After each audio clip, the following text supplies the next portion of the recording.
आलसी गधे की कहानी। एक गांव में नमक का व्यापारी रहता था। उसके पास एक गधा था।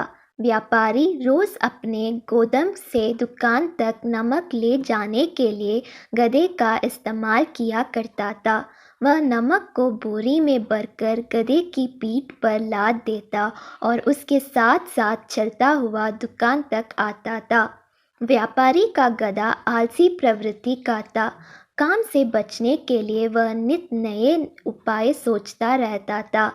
गोदाम से दुकान तक के रास्ते में एक नदी पड़ती थी, जिस पर एक छोटा पुल बना हुआ है।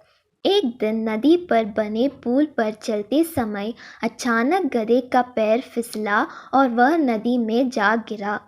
नदी के पानी से नमक की बोरी भीग गई।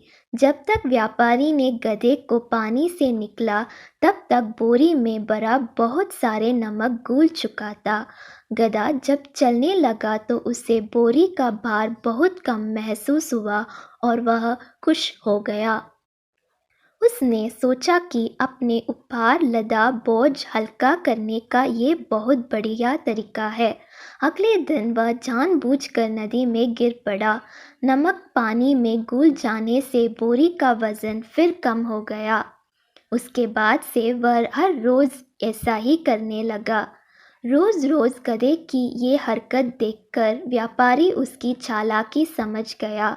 उसने गधे को सबक सिखाने का फैसला कर लिया और अगले दिन बोरी में नमक के स्थान पर रूही भरकर गधे की पीठ पर लाद दिया। रूही हल्की थी। इसके बाद भी आलसी गधे ने सोचा कि क्यों ना रोज़ की तरह नदी के पानी में गिरकर इस वज़न को हार कम कर लिया जाए। इसलिए वह जानबूझकर नदी में गिर पड़ा। लेकिन इस बार बोरी में नमक नहीं बल्कि रूही थी। पानी में भीगकर रूही का वज़न कई गुना बढ़ गया। गधा जब उठकर चलने को हुआ तो इतनी भारी बोझ से उसका बुरा हाल हो गया। उस दिन के बाद से उसने कभी आलस न करने का निर्णय किया।